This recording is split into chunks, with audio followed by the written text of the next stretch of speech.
Bienvenidos a Twitter con Inés. Hoy traemos a un invitado muy especial, Íñigo García. Hola. Hola, buenas tardes. Y él estuvo viviendo ahí un año y vamos a intentar investigar un poco y nos va a explicar un poco sobre la cultura egipcia. Dentro vídeo. ¿Y por qué te fuiste ahí a vivir al Cairo 18 meses? Bueno, pues porque conocía unas becas que daba el gobierno vasco de comercio exterior y pues me presenté a ellas, unas becas en las que tienes que hacer unos exámenes, te presentabas y entonces te daban una beca para ir a un país extranjero y eso es, yo saqué una nota, iba por notas y ahí me tocó el Egipto y me tocó entonces la capital, el Cairo. Y cuando recibiste la beca y se lo contaste a tu familia, ¿cómo reaccionó?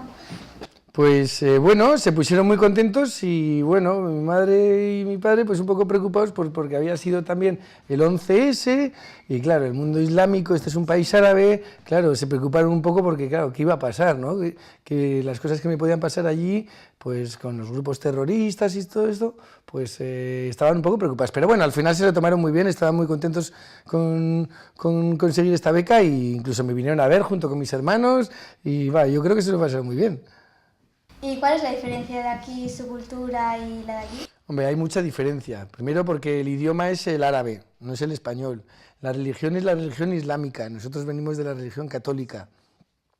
Yo vengo de una ciudad de 400.000 habitantes, me fui a una ciudad de 4 millones de habitantes, donde es un caos, un montón de gente.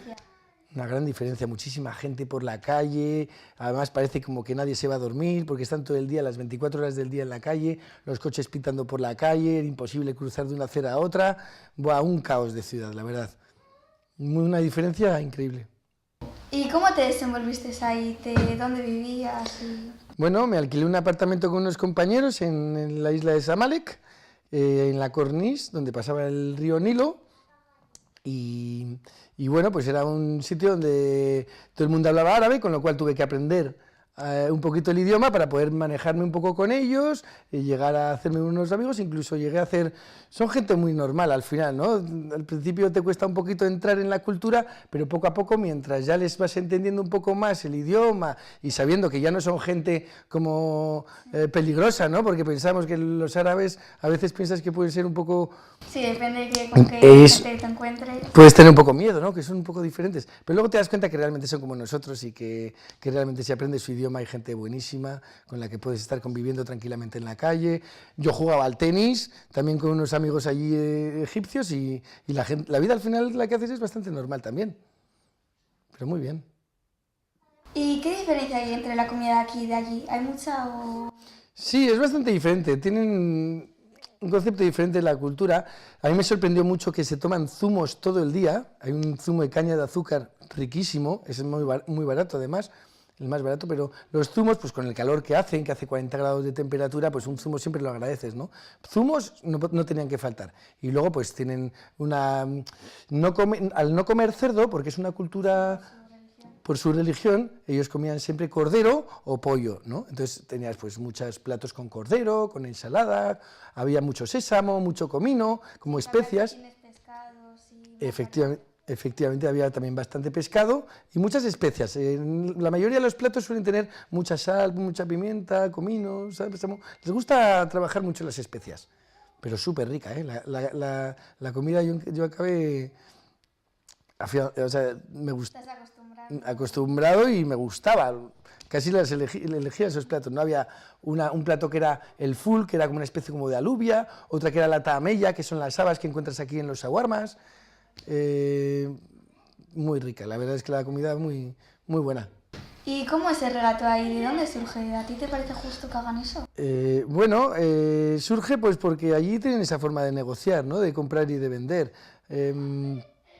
En el mercado Al Jalili, que es el mercado más importante que tienen en Egipto, es norma regatear, tienen esa mentalidad, ¿no? Tú tienes que empezar diciendo, ellos te dicen el precio, a ti te tiene que parecer siempre exagerado, ellos incluso, hay algunos de ellos que saben muchísimo. Sí, entonces te intentan así un poco convencer. Me intentan convencer, incluso hay algunos que me hablaban hasta en euskera para hacerme un poquito la pelota y ver si a lo mejor le podía comprar. Entonces, claro, ellos empiezan con un precio muy alto y claro, lo justo realmente no sabes, no es fácil de encontrarlo porque claro, a veces piensas que te están tomando el pelo, ¿no? Entonces muchas veces dices, oye, pues yo creo que vale esto y nunca sabes, ¿no? Pero al final yo creo que el regateo es justo siempre y cuando pagues lo que tú creas que tienes que pagar.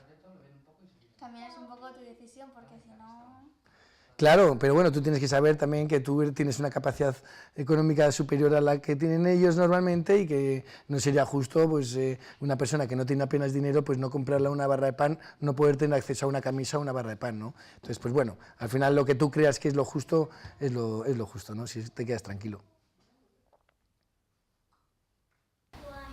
Y el Cairo a la hora de conducir es un poco caos ahí, ¿no? Sí. ¿Te gusta conducir? Es mucho... No. Sí, llegué a conducir. En el Cairo llegué a conducir 2 días solo, porque ¿Cómo conducías? es caótico, es caótico. Allí los coches pues no tienen la ITV, tienen una contaminación de la pera, tienen un nivel de plomo muy alto. Hay un montón de coches que están todo el rato pitando, no se respetan ninguno, nadie pone el intermitente, los motores están destrozados, es muy difícil cruzar de una acera a otra y es francamente complicado el tráfico allí. No hay semáforos, no hay policías, no hay nadie que te ponga una multa. Entonces, claro, al final es un caos que, bueno, te haces y te acostumbras, incluso lo ves hasta normal, ¿no? Pero sí es caótico, no está nada bien. ¿Y qué hace ahí la gente tanto tiempo en la calle y así? No, la gente es muy divertida. Allí pues hay mucha gente que está tocando música por la calle, gente jugando al ajedrez, fumando shisha, les encanta el fútbol. Allí tienen 2 equipos, ahí solamente hay 2 equipos en el Cairo, el Ahly y el Zamalek, que son siempre el primero y el segundo. El resto de los equipos son muy malos porque son equipos del pueblo. Entonces, les encanta el fútbol y fíjate, como anécdota te diré que hay una vez estaba en un taxi, le dije que era español, le dije que era de Bilbao y me dijo 5 jugadores de cuando jugaba Fernando Llorente, ¿tú te acuerdas? Hace tiempo, pues me dijo Javi Martínez, Fernando Llorente, pues yo me acuerdo que me dijo medio equipo. Entonces te quedaste así como... Me quedé alucinado porque les encanta el fútbol y les gusta más la liga española que la liga egipcia. Entonces, claro, el Real Madrid, el Barcelona, todos. Y fíjate, el Athletic de Bilbao. Y me dijo casi todo el equipo. Pero bueno, es una ciudad muy, muy divertida donde puedes hacer un montón de cosas.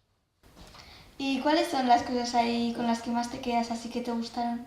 Bueno, allí hay muchas cosas. Una de ellas es las pirámides de Egipto, las pirámides de Giza, que son unas pirámides, al final son unas tumbas de hace muchísimos años, de 3.500 años antes de Cristo, que miden 190 metros de altura y que arquitectónicamente no entiendes cómo es posible que en esa época construyan monumentos así, ¿no?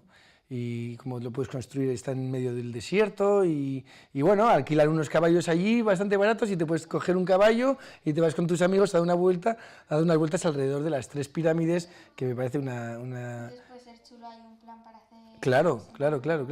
Está la Esfinge también, que Napoleón estuvo allí, me acuerdo que cuando llegó a ver la Esfinge dijeron, callaros todos porque 3.500 años de historia os están observando, ¿no? Es un monumento espectacular, las pirámides. Luego otra de las cosas muy divertidas, muy interesantes es la Ciudad de los Muertos, porque es un cementerio enorme, en el que, bueno, hay gente allí que vive dentro del cementerio y sí, están viviendo una vida normal porque no tienen respeto por los muertos, pero no tienen el mismo sentimiento que nosotros, ¿no? Para ellos les parece más cercano vivir dentro del cementerio y me parecía un poco chocante, ¿no? Y luego, por otro lado, también está el museo egipcio también, el Museo del Cairo. ¿Cómo es ahí? ¿Son los museos? Muy diferentes a los nuestros. Los nuestros aquí están ordenaditos, están todos limpitos, con una entrada y está todo muy bien controlado, separado en salas. Y allí sí que está separado en salas, pero ves como hay un montón de rocas tiradas por el suelo, que casi parece que las puedes coger y te las puedes llevar a casa. No hay apenas... Hay vigilancia seguramente, pero no está tan ordenado y no da esa sensación de museo como el que tenemos nosotros aquí puesto en mármol y limpio, ¿no? Al final te das cuenta que hay muchas piedras en el suelo, hay unas esfinges y es verdad que está la tumba de Tutankamón, que es preciosa, con unos colores oro, preciosas, pero excepto 3 o 4 monumentos muy importantes, el resto parecen como piedras que se han quedado ahí tiradas, ¿no? Desperdigadas. Pues yo sé que en Londres y en París también hay unos museos egipcios. ¿Cómo puede ser eso? Pues sí, pues porque como he dicho antes también Napoleón era un enamorado de la cultura egipcia y pues se llevó un montón de piedras y montó ahí un museo enorme. Y en Londres también efectivamente hay otro museo también enorme. Sí, a ver, para nosotros está muy bien que haya también ese tipo de museos así en París y en Londres, ¿no? Bien organizados y bien explicados y como nosotros nos gusta entender la historia, ¿no? Sí, ahí te lo explican mucho mejor, yo creo, ¿no? Sí, sí, en el de Londres y en el de París es todo como mucho más bonito, con unas luces, con unos juegos de luces, en unas salas iluminadas y bien explicadas, con unos auriculares que te explican perfectamente cuál es la historia de esas momias y la historia egipcia, que evidentemente es mucho mejor que lo que te puedes encontrar en el Cairo, que allí pues, no te lo explican tan bien y está un poco más desordenado. Pero... no, tiene su parte buena y su parte mala. La parte buena es que ahora aquí en Londres y en París puedes tenerlo, pero evidentemente son obras de la cultura egipcia y les debería de pertenecer a Egipto, ¿no? Pero bueno, en cualquiera de los casos, si vas a un museo de esto, siempre vas a aprender mucho.